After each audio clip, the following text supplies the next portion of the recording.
Good morning, guys. How you guys doing? It's your brother Mike back with the thought of the day on January 31st, 2023. First, I'd like to give honor to the Most High, the Elohim of Israel, for waking me up today and giving me the strength and wisdom to be able to bring you this message. Also, thank Him for waking you guys up.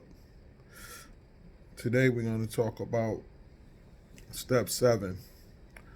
Humbly asking Him to remove our shortcomings.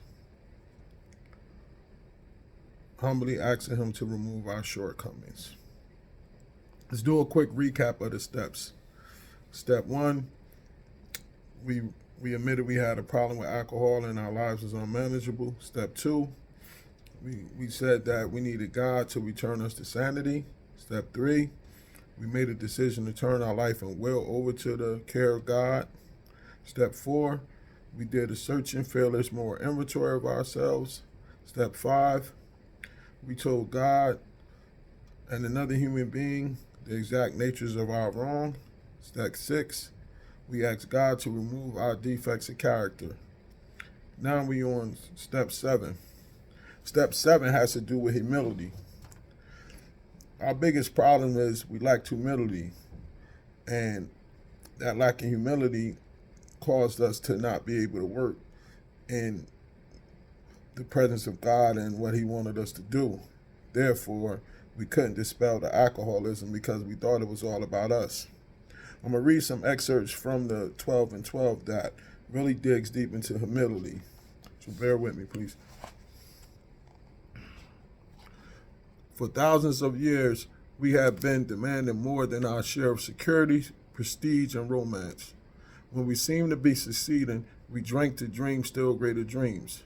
When we were frustrated, even in part, we drank for oblivion. Never was there enough of what we thought we wanted. And all these strivings, so many of them well-intentioned, our crippling handicap had been our lack of humility.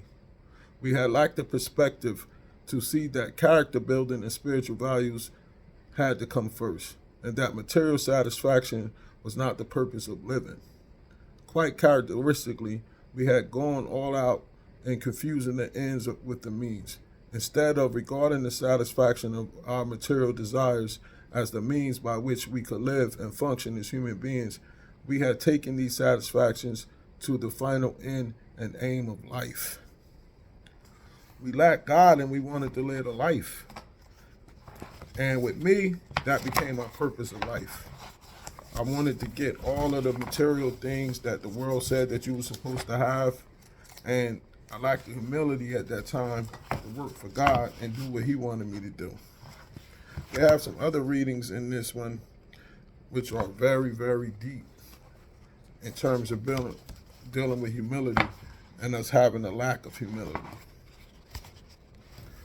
It says, during the process of learning more about humility, the profound result was the change in our attitude towards God. And this was true whether we had been believers or unbelievers.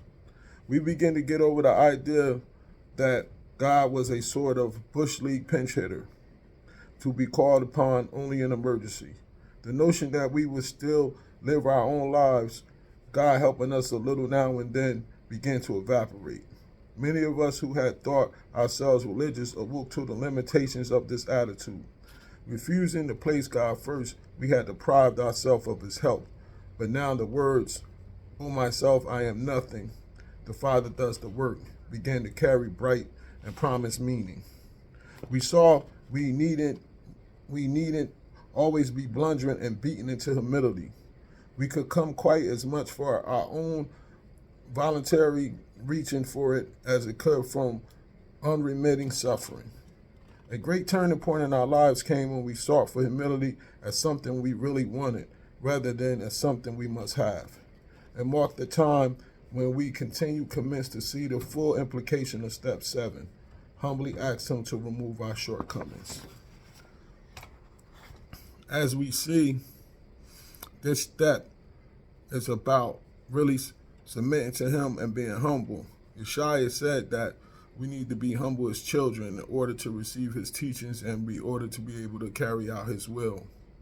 This humility is something that carries on for years, and we just keep growing and growing in it because, face it, throughout, I'm 40, about to be 48 years old, I lacked humility for most of my whole life because the world told me opposite, that I'm supposed to stick out my chest and want to be the man and do this and do that.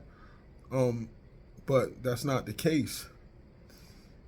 He wants me to be humble so I can remain teachable in this manner. And this is what step 7 is all about.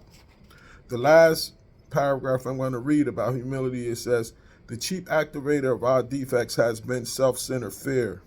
Primarily feared that we would lose something we already possess or fail to get something we demanded. Living upon a basis of unsatisfied demands, we were in a state of continual disturbance and frustration. Therefore, no peace was to be had unless we could find a means of reducing these demands. The difference between a demand and a simple request is plain to anyone. We wanted so much out of the world, and we was chasing that. I know I was, that I couldn't even gather the concept of being in use for God and letting him use me as a vessel to do his work. Step 7 taught me that's what this whole walk is really about. Me breaking down and being humble so the Most High could use me and go out and do his work. So I see you guys next week as we tackle step 8. Shalom. Enjoy your day. Peace.